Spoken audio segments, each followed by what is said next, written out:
सभी साथियों को मेरी तरफ से नमस्कार। साथियों, एक बार फिर से आप सभी का आपके अपने चैनल पर स्वागत है। तो साथियों, एक और महत्वपूर्ण सेशन अपने करने जा रहे हैं, जिसके अंतर्गत हम राजस्थान कर्मचारी चयन के द्वारा जो 2018 में एलडीसी की वैकेंसी है वो करवाई गई थी, उसमें आज अपने द्वितीय प्रश्न पत्र में हिंदी विषय के जो 75 क्वेश्चन थे उनका यहाँ पर आज सॉल्यूशन है वो देखने जा रहे हैं।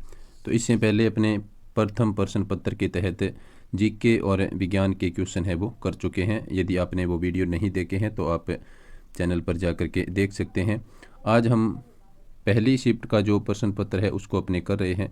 तो पहली शिफ्ट के द्वितीय प्रश्न पत्र के अंतर्गत हम आज हिंदी के क्वेश्चन है वो कर रहे हैं। तो आइए देखते हैं हिंदी विषय में किस प्रकार के क्वेश्चन है वो पूछे गए थे। तो क्लास को अपने शुरू करते हैं। उससे पहले आपसे छोटा सा एक निवेदन कि आप क्लास को पूरा देखें और लगातार जुड़े रहें। आपको सभी शिफ्ट के है वो 4 शिफ्ट इसके अंतर्गत है वो की गई थी। पहली जो वैकेंसी 2018 में बोर्ड ने करवाई थी, तो चारों शिफ्टों के अंतर्गत हम जीके, विज्ञान और हिंदी के क्वेश्चन है वो प्रमुखतः देखेंगे। तो हिंदी विषय का पहली शिफ्ट का ये पेपर है। तो देखते हैं हिंदी विषय में किस प्रकार के क्वेश्चन पूछे गए थे और आपके सामने हैं। तो पहला क्वेश्चन है साथियों, यहाँ पर पूछा गया था, पार्थी शब्द में प्रयुक्त उपसर्ग कौन सा है। तो ऑप्शन आपके सामने है, परा है और बी में प्रय है, फिर प्रथ है और प्रय है। तो साथियों, जो प्रार्थी शब्द है इसमें प्रय उपसर्ग का प्रयोग किया गया है, तो आपका यहाँ पर बी ऑप्शन है वो सही होगा, प्रय धन अर्थी। तो इससे प्रार्थी शब्द है वो बनता है। तो बी ऑप्शन यहाँ पर आपका आंसर होगा। नेक्स्ट देखिए दूसरा क्वेश्चन, इक प्रत्यय से निर्मित शब्द है वो नहीं है। तो इसमें आपको बताना है कि कौन से शब्द में इक प्रत्यय वो नहीं लगा है। तो इसमें देखिए सात्विक है, इसमें इक प्रत्यय लगा हुआ है, और नैमित्तिक में भी इक प्रत्यय लगा हुआ है, और दैनिक में भी इक प्रत्यय है। तो डी ऑप्शन यहाँ पर आपका आंसर होगा। डी में है वो इक प्रत्यय नहीं है, ये मोहक शब्द है, इसमें अक प्रत्यय लगा हुआ है। तो डी ऑप्शन आपका यहाँ पर आंसर होगा। इसके बाद में तीसरा क्वेश्चन देखिए, निम्नलिखित शब्दों में से एक शब्द शंकर का पर्यायवाची नहीं है। यानी कौन सा शब्द है वो शंकर का पर्यायवाची नहीं है, यानी शंकर है वो शिव के पर्यायवाची है। तो इनमें कौन सा शब्द है वो शंकर अर्थात शिव का पर्यायवाची नहीं है। तो देखिए साथियों, यहाँ पर है शशधर, भूतेश, वामदेव और त्रिलोचन। तो साथियों, यहाँ पर जो शशधर है वो शिव का पर्यायवाची नहीं है। इसमें भूतेश है वो शिव का पर्यायवाची है, वामदेव है और त्रिलोचन है। शशधर है वो शिव का पर्यायवाची नहीं है। तो ए ऑप्शन यहाँ पर आपका आंसर होगा। नेक्स्ट देखिए साथियों, तामसिक शब्द का सही विलोम होगा। तो साथियों, मैं आपको बता दूं कि ये जो क्वेश्चन है ये बोर्ड ने जो फाइनल आंसर की जारी की थी उसमें ये क्वेश्चन है वो डिलीट कर दिया था। इस क्वेश्चन का है वो कोई प्रॉपर आंसर है वो नहीं माना गया था, तो ये क्वेश्चन डिलीट हो गया था। चलते हैं अपने नेक्स्ट 5वें क्वेश्चन पर। और 5वां क्वेश्चन आपके सामने है, निम्न में से कौन सा विलोम युग्म है वो सही नहीं है, वो आपको बताना है। क्योंकि यहाँ पर 3 सही है और एक है वो गलत है। तो कौन सा गलत है वो आपको बताना है। तो इसमें देखिए साथियों, इष्ट का है वो अनिष्ट होता है, ये बिल्कुल सही है। आशा का निराशा होता है, ये भी बिल्कुल सही है। उर्वर का उसर होता है, ये भी सही है। आधुनिक का नवीन नहीं होता, क्योंकि आधुनिक का नवीन है वो एक तरह से पर्यायवाची शब्द है, इसका विलोम नहीं है। तो यहाँ पर जो आपका डी ऑप्शन है वो आंसर होगा। इसके बाद में नेक्स्ट देखिए 6वां क्वेश्चन, पतंग शब्द किस अर्थ में प्रयुक्त है वो नहीं होता है। यानी ये अनेकार्थिक शब्द से संबंधित ये क्वेश्चन है। तो इसमें आपको बताना है कि पतंग शब्द का कौन सा अर्थ है वो नहीं है। तो देखिए साथियों, इसमें सूर्य है ये पतंग से संबंधित है, और पक्षी है ये भी पतंग से संबंधित है, और कनकोआ है ये भी पतंग से संबंधित है। तो यहाँ पर डी ऑप्शन है वो पतंग से संबंधित नहीं है, ये वादक है, तो ये अलग शब्द है। बाकी जो तीनों शब्द है वो पतंग से संबंधित है। नेक्स्ट क्वेश्चन देखिए साथियों, 7 नंबर क्वेश्चन, स्मरण और विद्वान शब्दों के लिए उचित विकल्प है वो आपको चुनना है। यानी कौन से विकल्प में स्मरण और विद्वान का सही अर्थ है वो दिया गया है। तो देखिए साथियों, यहाँ पर जो आपके सामने ऑप्शन है, यादाश्त का शुद्धि, यानी स्मरण का यादाश्त होता है लेकिन विद्वान है वो शुद्धि नहीं होता। तो ये ऑप्शन आपका आंसर नहीं है। इसके बाद में देखिए स्मरण शुद्धि, और इसमें जो शुद्धि में बड़ी दी हुई है, तो ये आपका आंसर हो जाएगा। इसमें बी ऑप्शन आपका आंसर होगा। बाकी है वो तीनों इसमें स्मरण और विद्वान से संबंधित उचित विकल्प है वो नहीं है। तो बी ऑप्शन 7 नंबर क्वेश्चन का आंसर होगा। नेक्स्ट देखिए साथियों, अपने नेक्स्ट 8 नंबर क्वेश्चन पर अपने चलते हैं। और 8 नंबर जो क्वेश्चन है वो आपके सामने है। निशाकर और निशाचर शब्द युगम का सही अर्थ कौन से विकल्प में है, यानी पीछे के जैसा ही क्वेश्चन है ये।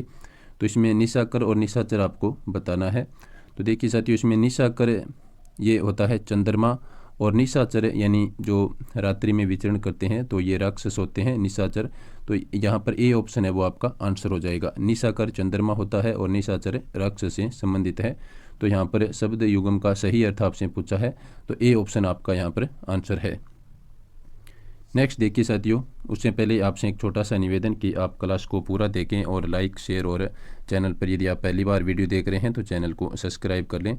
एलडीसी 2018 के सभी शिफ्टों के पेपर यहाँ पर आपको मिलने वाले हैं। तो नेक्स्ट क्वेश्चन देखिए साथियों, निम्नलिखित में से कौन सा विशेषण संज्ञा शब्द है वो, इसमें है निम्नलिखित में से कौन सा विशेषण संज्ञा शब्द से नहीं बना है। तो इसमें आपको बताना है कि कौन सा विशेषण से बना हुआ संज्ञा शब्द नहीं है। तो इसमें देखिए साथियों, नीला, जहरीला, कंटीला और रोबीला।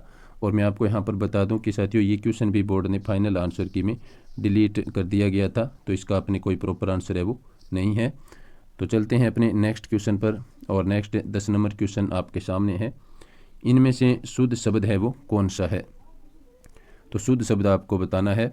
तो सारांश ये अशुद्ध है, सारांश ये भी अशुद्ध है, और सारांश जो सी ऑप्शन में दिया है ये भी अशुद्ध है, और सारांश इसमें शुद्ध बताना है। तो ये सारांश जो डी ऑप्शन में आपके सामने दिया गया है ये बिल्कुल शुद्ध है। तो डी ऑप्शन है वो 10 नंबर क्वेश्चन का आंसर होगा। सारांश इसमें जो दिया है वो बिल्कुल सही है। नेक्स्ट क्वेश्चन देखिए साथियों, वह दृश्य देख मेरी आंख में आंसू आ गया वाक्य में अशुद्धि का कारण है। तो इसमें साथियों जो अशुद्धि का जो कारण है वो होगा आपका आंसू आ गया नहीं होता, ये आंसू आ गए होते हैं।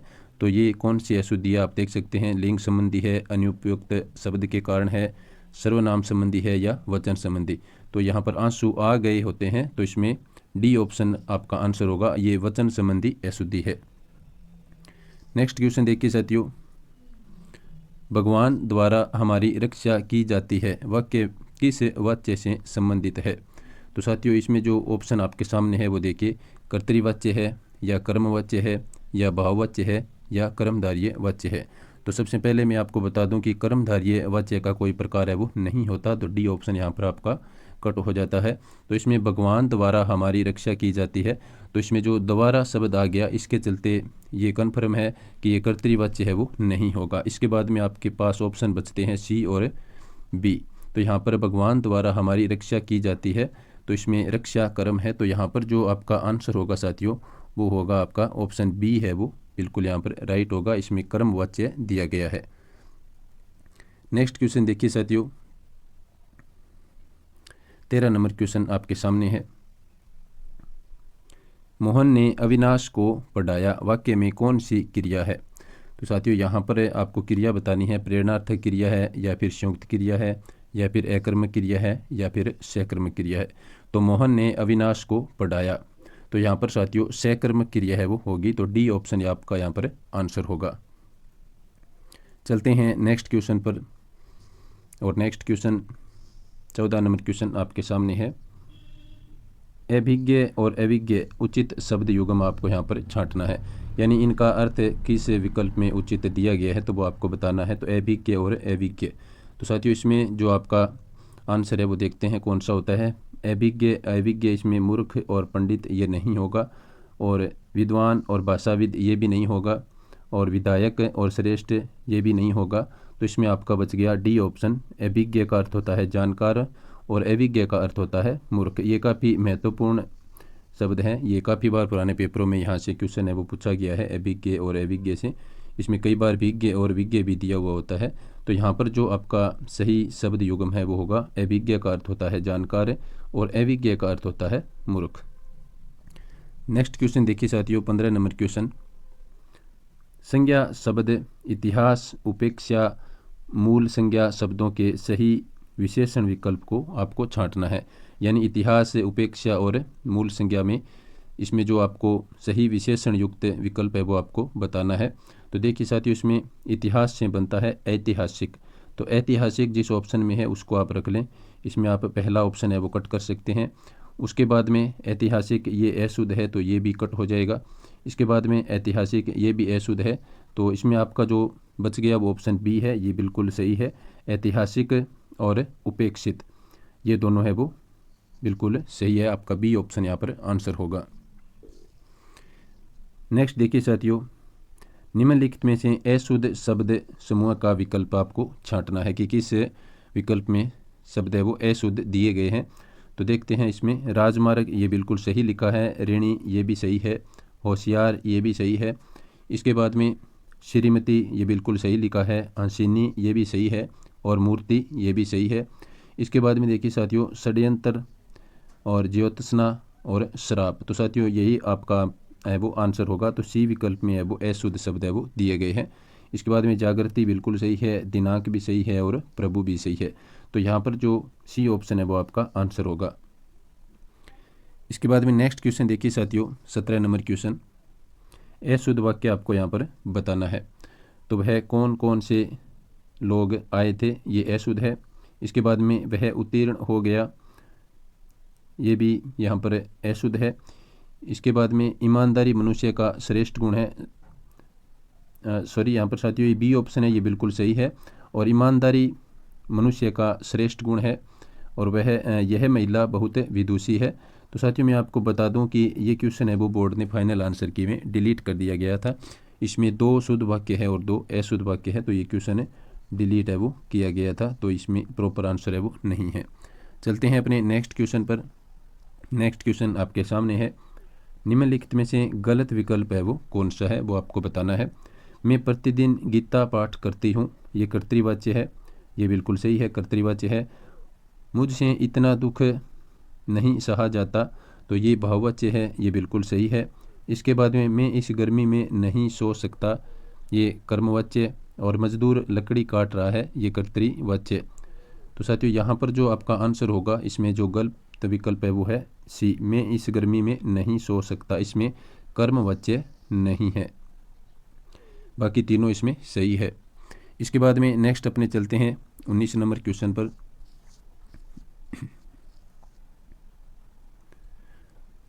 तो देखिए साथियों 19 नंबर क्वेश्चन, निम्नलिखित में से किस वाक्य में पूर्वकालिक क्रिया का प्रयोग किया गया है। अंकिता खेलकर पढ़ने बैठेगी, मोहन पत्र लिखता रहा है, मेघा भोजन कर रही है, चिड़िया दाना चुग रही है। तो साथियों यहाँ पर जो आपका आंसर होगा पूर्वकालिक क्रिया, तो इसमें अंकिता खेल कर पढ़ने बैठेगी, ये पूर्वकालिक क्रिया का उदाहरण है। ए ऑप्शन आपका यहाँ पर आंसर होगा। नेक्स्ट देखिए 20 नंबर क्वेश्चन पर अपने पहुँच चुके हैं। युद्ध की इच्छा रखने वाला वाक्यांश के लिए एक शब्द है वो कौन सा है। तो साथियों युद्ध की इच्छा रखने वाला के लिए जो अपने एक शब्द का प्रयोग करते हैं वो होता है युयुत्सु। इसमें बी ऑप्शन में जो दिया गया है वो आपका आंसर होगा। युद्ध की इच्छा रखने वाला युयुत्सु होता है। ये काफ़ी महत्वपूर्ण है और काफ़ी बार पुराने पेपरों में ये शब्द है वो पूछा गया है। नेक्स्ट क्वेश्चन देखिए साथियों, लोकोक्ति व मुहावरे में सही अंतर आपको यहाँ पर पूछा गया है। तो इसमें आपको बताना है कि लोकोक्ति कौन सी होती है और मुहावरा कौन सा होता है। तो इसमें जो सही वाक्य जो अर्थ बता रहा है दोनों का वो कौन सा है। तो देखिए यहाँ पर अपने पढ़ते हैं, मुहावरा पूर्ण वाक्य होता है, लोकोक्ति वाक्यांश मात्र होती है, ये इसमें गलत है। लोकोक्ति और मुहावरा दोनों ही वाक्यांश मात्र होते हैं, ये भी यहाँ पर गलत है। इसके बाद में नेक्स्ट देखिए, लोकोक्ति पूर्ण वाक्य होती है जबकि मुहावरा वाक्यांश मात्र होता है, ये बात यहाँ पर बिल्कुल सही दिखाई दे रही है। नेक्स्ट ऑप्शन देखिए, लोकोक्ति और मुहावरा दोनों ही पूर्ण वाक्य होते हैं, ये बात गलत है। तो मैं आपको बता दूं कि साथियों लोकोक्ति है वो एक पूर्ण वाक्य होती है, छोटी सी लाइन में भी पूरा अर्थ है वो समझा दिया जाता है, तो ये पूर्ण वाक्य होती है। जबकि मुहावरा है वो वाक्यांश मात्र होता है। तो यहाँ पर आपका सी ऑप्शन यहाँ पर आंसर होगा।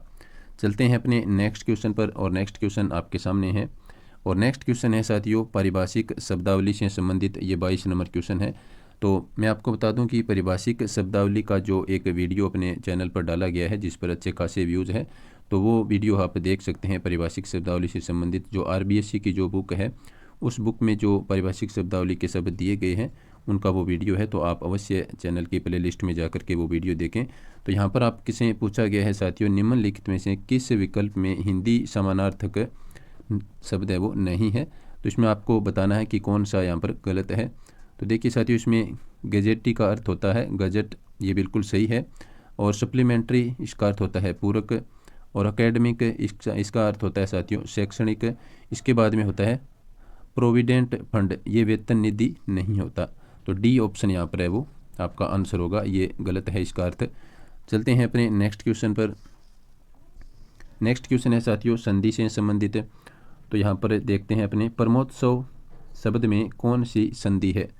तो इसमें आपको संधि बतानी है। तो इसके जो संधि के जो अपने टुकड़े करें तो परम धन उत्सव इसका संधि विच्छेद होगा, परम धन उत्सव।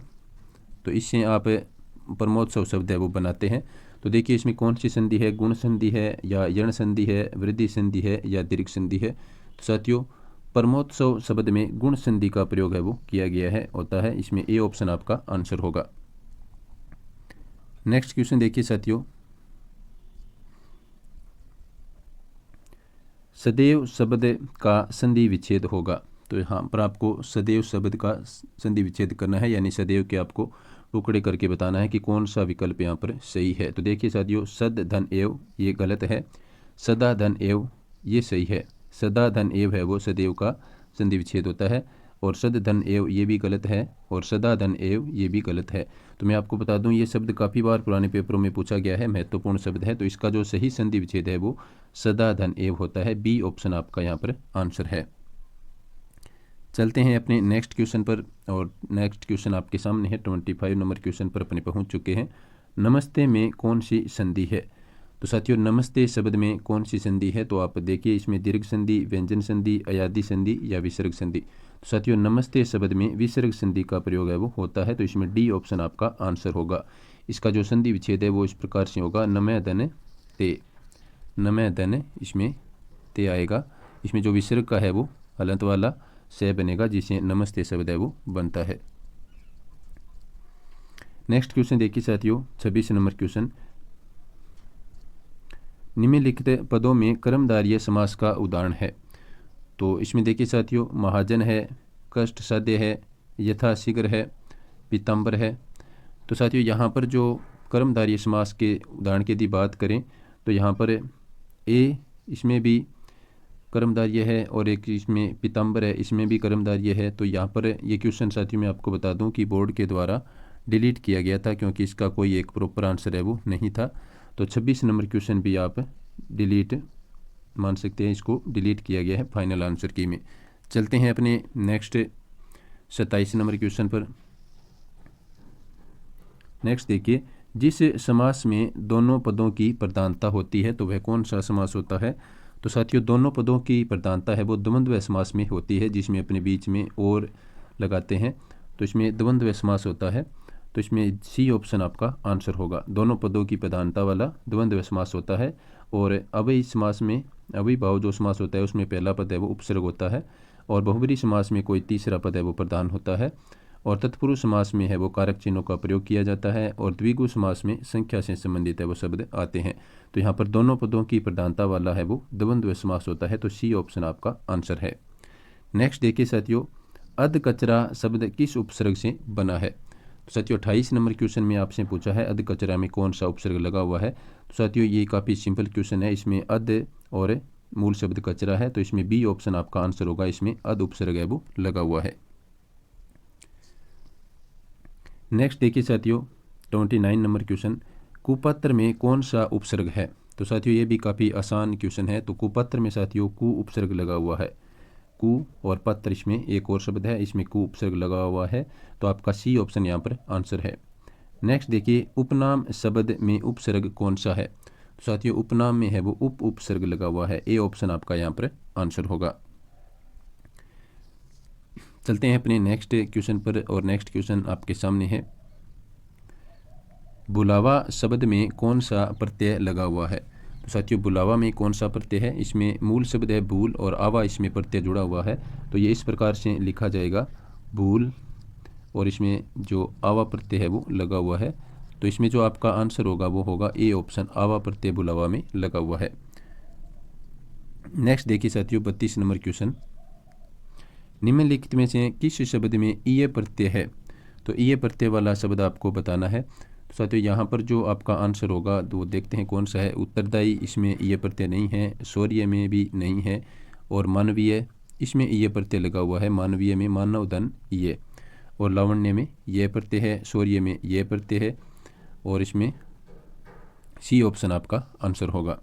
नेक्स्ट देखिए साथियों 33 नंबर क्वेश्चन, निम्नलिखित में से कौन सा शब्द है वो बादल का पर्यायवाची है? तो बादल का पर्यायवाची आपको यहाँ पर बताना है। तो देखिए साथियों यहाँ पर जो बादल का पर्यायवाची है वो हो जाएगा आपका जलद। 33 नंबर क्वेश्चन में आपका जो ए ऑप्शन है वो आपका आंसर होगा। जलद है वो बादल का पर्यायवाची होता है। इसमें जलज है ये कमल का पर्यायवाची है, नीरज है ये भी कमल का है, और इसमें नीरव है ये बादल का पर्यायवाची नहीं है। चलते हैं अपने नेक्स्ट क्वेश्चन पर, और 34 नंबर क्वेश्चन आपके सामने है। निम्नलिखित में से सोना शब्द का पर्यायवाची शब्द नहीं है। तो सोना शब्द का कौन सा शब्द है वो पर्यायवाची नहीं है, वो आपको यहाँ पर बताना है। तो इसमें हिरण्य ये सोना का पर्यायवाची होता है। इसमें तड़ित है, तो इसके बाद में हाटक ये भी सोना होता है। हेम है ये भी सोना होता है। तो साथियों यहाँ पर जो आपका आंसर होगा वो होगा बी ऑप्शन, तड़ित है वो सोना का पर्यायवाची नहीं होता। साथियों एक बार फिर से आपसे निवेदन कि आप क्लास को लाइक और शेयर अवश्य करें। खास करके जो साथी LDC 2024 की तैयारी कर रहे हैं उनके लिए काफ़ी महत्वपूर्ण क्लास रहने वाली है। नेक्स्ट क्वेश्चन देखिए साथियों 35 नंबर क्वेश्चन, हलाहल शब्द का विलोम शब्द कौन सा होगा? तो आपको बताना है हलाहल का विलोम। तो साथियों हलाहल का जो विलोम होगा वो होगा सुधा यानी अमृत, और हलाहल होता है साथियों जहर। तो इसके जो पर्यायवाची है वो तो हो जाएंगे हलाहल के विष और गरल, और इसका विलोम शब्द पूछा है तो यानी विष का जो विलोम शब्द होता है वो अमृत होता है। तो सी ऑप्शन इसमें हलाहल का विलोम होगा जो आपका आंसर है। नेक्स्ट देखिए साथियों 36 नंबर क्वेश्चन, कृत्रिम के लिए उचित विलोम शब्द है वो आपको बताना है। तो कृत्रिम के लिए जो उचित विलोम शब्द है साथियों वो होगा आपका नैसर्गिक। सी ऑप्शन यहाँ पर आपका आंसर होगा। कृत्रिम का नैसर्गिक होता है विलोम शब्द। नेक्स्ट क्वेश्चन देखिए साथियों, अंक का अनेकार्थक शब्द कौन सा होगा? तो अंक का अनेकार्थक शब्द जो होता है साथियों वो देखिए इसमें कौन कौन से दिए गए हैं। विष्णु, कामदेव, संख्या, 64 के पासे। तो अंक का जो अनेकार्थक शब्द होता है साथियों यहाँ पर जो दिए गए ऑप्शन है उनमें आपका आंसर होगा सी ऑप्शन। अंक है वो एक संख्या होती है, तो सी ऑप्शन आपका यहाँ पर आंसर होगा। नेक्स्ट देखिए, इनमें से एक शब्द ईश्वर का समानार्थी है। तो ईश्वर का समानार्थी शब्द है वो कौन सा है? तो काफ़ी आसान है इसके आंसर, बाण, कछार, अंश और भगवान। तो ईश्वर का जो समानार्थी शब्द है साथियों वो होगा बी ऑप्शन में जो दिया गया है आपका भगवान है वो ईश्वर का समानार्थी शब्द है। क्वेश्चन, जो कुछ न जानता हो के लिए एक शब्द आपको बताना है। जो कुछ न जानता हो साथियों इसके लिए जो एक शब्द है वो इन विकल्प में होगा अल्पज्ञ, अज्ञ, अज्ञेय और अविज्ञानी। तो साथियों इस क्वेश्चन का जो आंसर होगा वो होगा अज्ञेय। जो कुछ न जानता हो वो अज्ञेय होता है। इसमें बी ऑप्शन आपका आंसर है। नेक्स्ट क्वेश्चन देखिए, निम्नलिखित में से लोकोक्ति चुनिए। तो कमर कसना ये मुहावरा है, दम भरना ये भी मुहावरा है, टांग अड़ाना ये भी मुहावरा है। तो डी ऑप्शन आपका यहाँ पर आंसर होगा, एक पंथ दो काज, ये आपकी लोकोक्ति है। डी ऑप्शन यहाँ पर आपका आंसर होगा। नेक्स्ट क्वेश्चन आपके सामने है, ईद का चांद होना मुहावरे का सही अर्थ आपको यहाँ पर बताना है। तो ईद का त्यौहार होना ये भी नहीं है, ईद पर चांदी काटना ये भी नहीं है, बहुत दिनों बाद दिखाई देना ये आपका आंसर होगा। ईद का चांद होना मतलब बहुत दिनों बाद दिखाई देना। तो सी ऑप्शन यहाँ पर आपका आंसर होगा।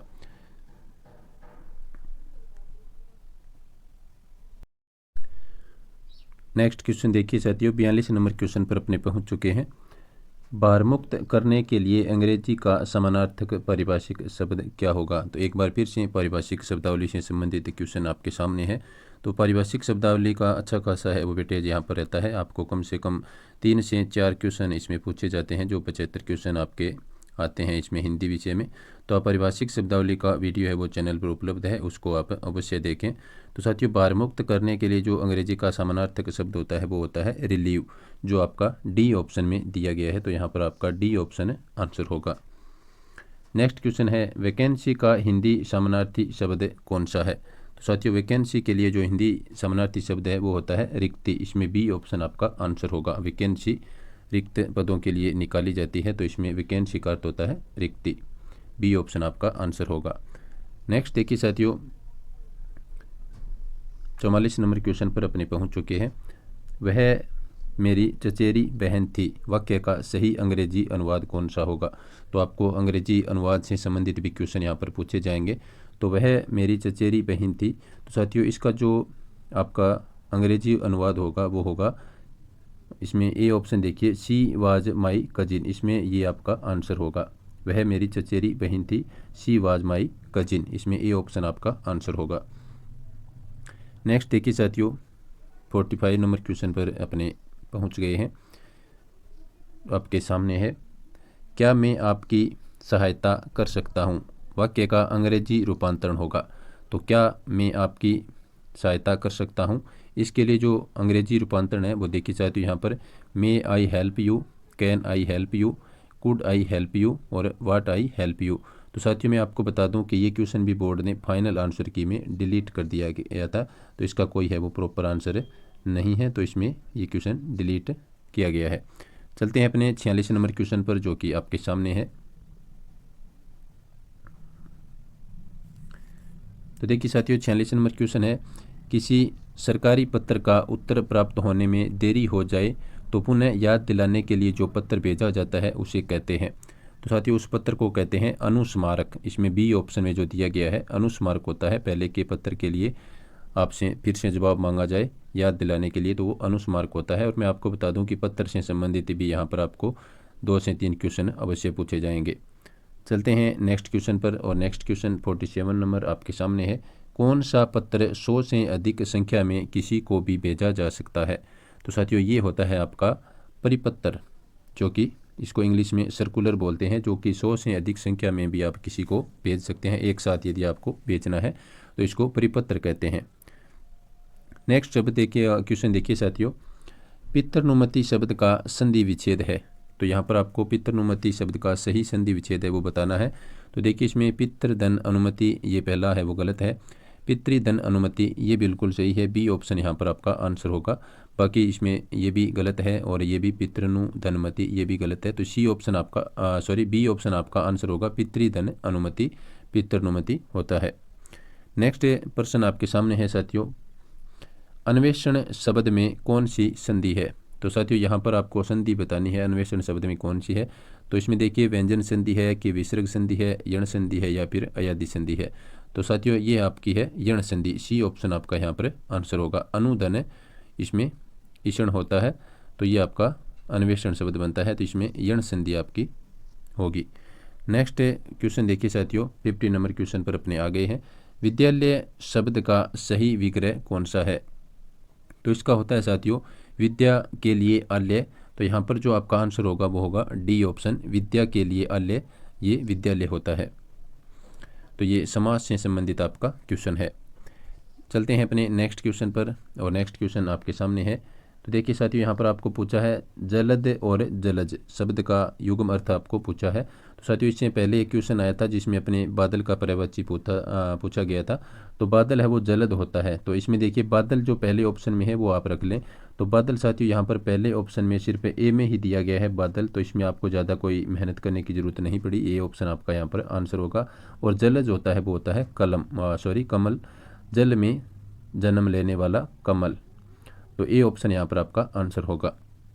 नेक्स्ट देखिए साथियों, किस क्रमांक में इंदिरा और इंदिरा शब्द युग्म का सही अर्थ भेद है वो दिया गया है।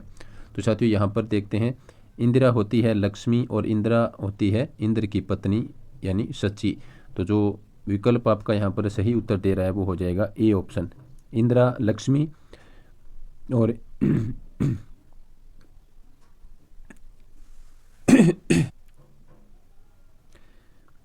इंदिरा लक्ष्मी होती है और इंदिरा होती है इंद्र की पत्नी सची। तो ए ऑप्शन यहाँ पर आपका सही आंसर है। चलते हैं अपने नेक्स्ट क्वेश्चन पर, और नेक्स्ट क्वेश्चन आपके सामने है, संज्ञा शब्द से बना विशेषण कौन सा है। तो देखिए साथियों यहाँ पर लखनवी, चालू, हंसोड़ और बुलक्कड़ आपके सामने दिए गए हैं।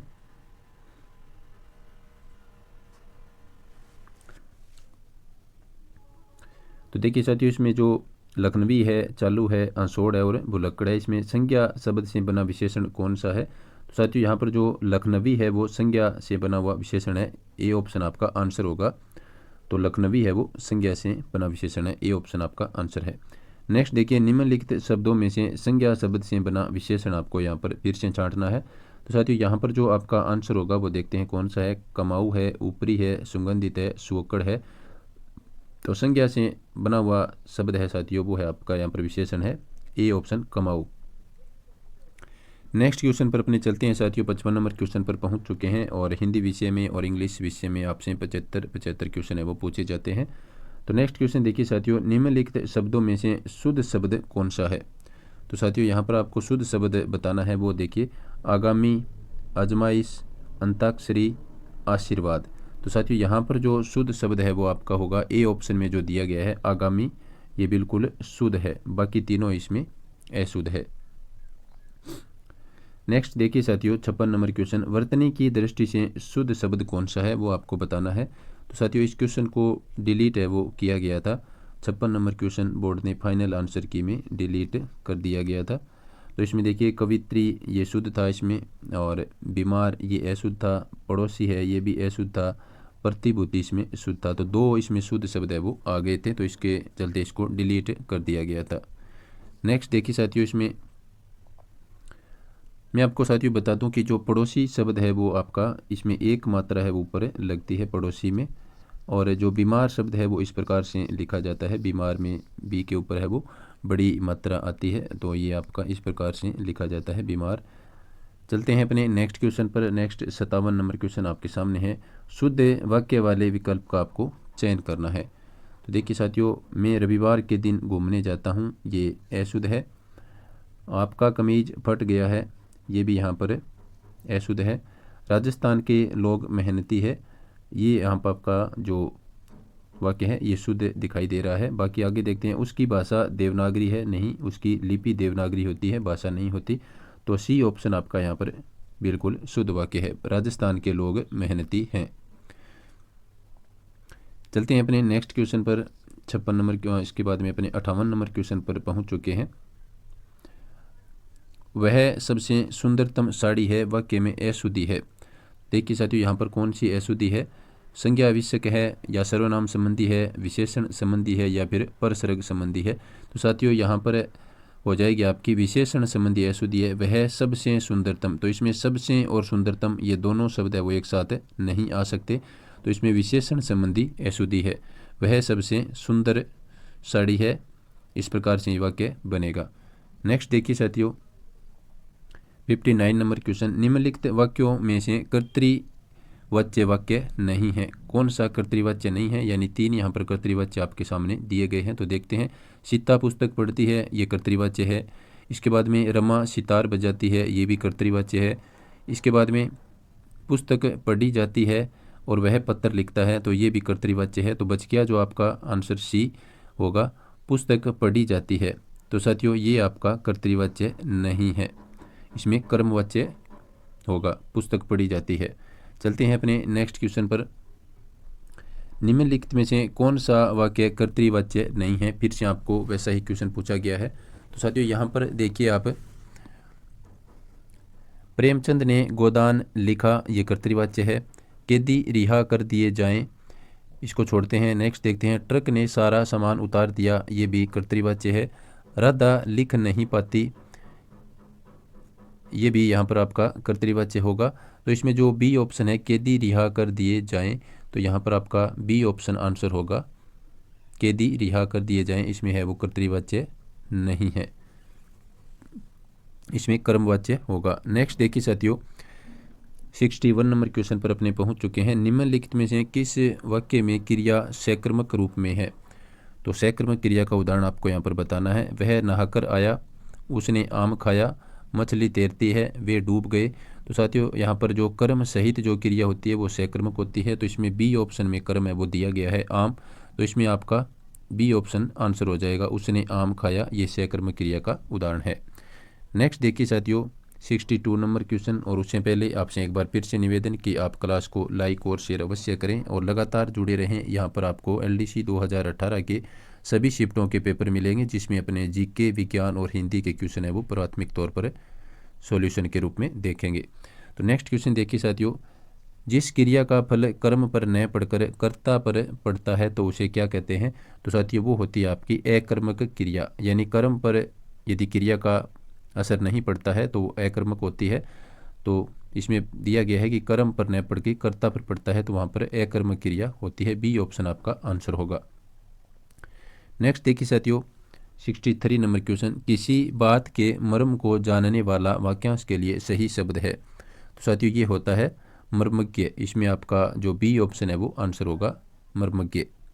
चलते हैं अपने नेक्स्ट क्वेश्चन पर, और नेक्स्ट क्वेश्चन आपके सामने है, मिताहारी शब्द के लिए वाक्यांश छांटिए। तो मिताहारी होता है साथियों कम भोजन करने वाला। तो यहाँ पर आपका बी ऑप्शन आंसर होगा, मिताहारी बी ऑप्शन आपका आंसर होगा, कम भोजन करने वाला। नेक्स्ट देखिए, निम्नलिखित में से लोकोक्ति का चयन कीजिए। तो साथियों यहाँ पर जो आपकी लोकोक्ति है वो कौन सी है? तो वो होगी साथियों, आंखें दिखाना ये मुहावरा है, दांत खट्टे करना ये भी मुहावरा है, अंगारे उगलना ये भी मुहावरा है। तो डी ऑप्शन आपका आंसर होगा, कौवा चले हंस की चाल, ये आपका आंसर होगा, ये लोकोक्ति है। नेक्स्ट क्वेश्चन देखिए साथियों, निरस्त करना शब्द का अंग्रेजी पारिभाषिक शब्द होगा। तो साथियों निरस्त करना के लिए जो अंग्रेजी पारिभाषिक शब्द होगा तो वो होता है रिवोक। इसमें डी ऑप्शन आपका आंसर होगा। तो साथियों एक बार फिर से पारिभाषिक शब्दावली का एक और क्वेश्चन आपके सामने है। 3 से 4 क्वेश्चन इसमें आ चुके हैं, तो ये काफ़ी महत्वपूर्ण टॉपिक आपके लिए रहने वाला है। तो आप पारिभाषिक शब्दावली का जो वीडियो चैनल पर डाला गया है उसको आप अवश्य देखें। नेक्स्ट देखिए साथियों, मुसीबत में कौन तुम्हारा साथ देगा वाक्य का सही अंग्रेजी रूपांतरण है। तो साथियों यहाँ पर जो आपका आंसर होगा वो देखते हैं कौन सा है।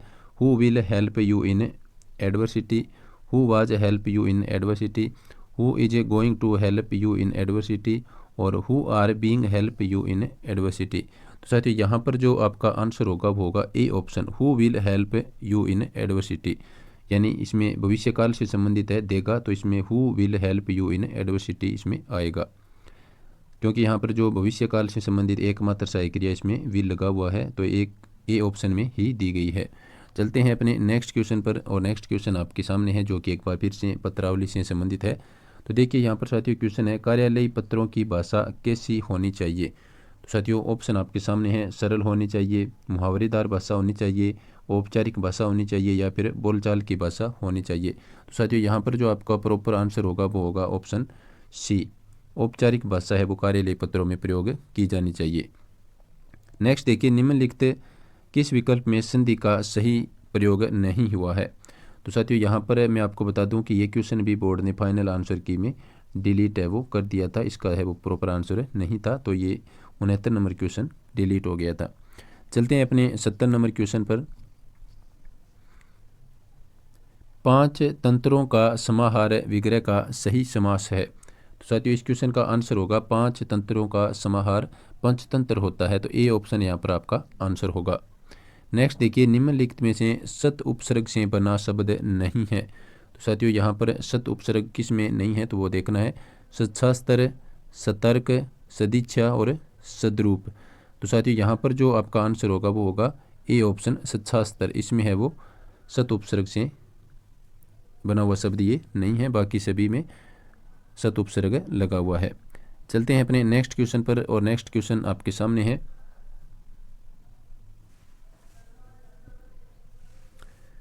नेक्स्ट क्वेश्चन देखिए साथियों, निम्नलिखित में से सत उपसर्ग से बना शब्द नहीं है।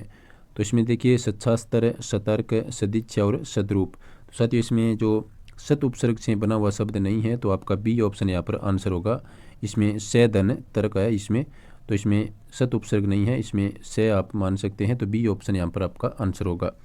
नेक्स्ट देखिए साथियों 72 नंबर क्वेश्चन, किस विकल्प के सभी प्रत्यय स्त्री बोधक तद्धित प्रत्यय के हैं। तो साथियों यहाँ पर आप देखिए स्त्री बोधक तद्धित प्रत्यय के कौन कौन से शब्द है। तो इसमें देखिए साथियों, प्रिया, वारी, हथौड़ी, देवरानी, लेखिका, इंद्राणी, ननंद, शेरनी, जलज, शेठानी, मोरनी और खटोला। तो साथियों यहाँ पर जो आपका आंसर होगा वो होगा बी ऑप्शन, देवरानी, लेखिका और इंद्राणी, ये सभी है वो स्त्रीवाचक प्रत्यय है, तद्धित प्रत्यय के उदाहरण है। चलते हैं अपने नेक्स्ट क्वेश्चन पर। नेक्स्ट क्वेश्चन आपके सामने है, वामा, कामिनी, रमणी, ललना ये सब किस शब्द के पर्यायवाची है? तो साथियों ये है नारी के पर्यायवाची। बी ऑप्शन आपका आंसर होगा। और नेक्स्ट क्वेश्चन देखिए साथियों, अहल्या एक पतिव्रता नारी थी, रेखांकित शब्द का उचित विलोम विकल्प आपका चयन करना है। तो साथियों इसमें अहल्या एक पतिव्रता नारी थी, इसका आपका जो उचित विलोम होगा, जो अंडरलाइन शब्द दिया गया है, इसका विलोम आपसे पूछा है। तो साथियों ये हो जाएगा आपका पतिव्रता का विलोम शब्द होता है उल्टा। ए ऑप्शन आपका यहाँ पर आंसर होगा। नेक्स्ट देखिए अपने 75 नंबर और आखिरी क्वेश्चन हिंदी विषय की पहली शिफ्ट जो थी उसका आखिरी क्वेश्चन है, नीचे दिए गए अनेकार्थक शब्दों में से कौन सा अनुपयुक्त है? तो साथियों मैं आपको बता दूं कि ये क्वेश्चन भी बोर्ड ने डिलीट है वो कर दिया था फाइनल आंसर की में, तो इसका कोई प्रॉपर आंसर नहीं था। तो इस प्रकार से ये हिंदी विषय का पेपर था पहली शिफ्ट का, और बहुत जल्द आपको सेकंड शिफ्ट में जीके, विज्ञान और हिंदी के क्वेश्चन है वो मिलने वाले हैं।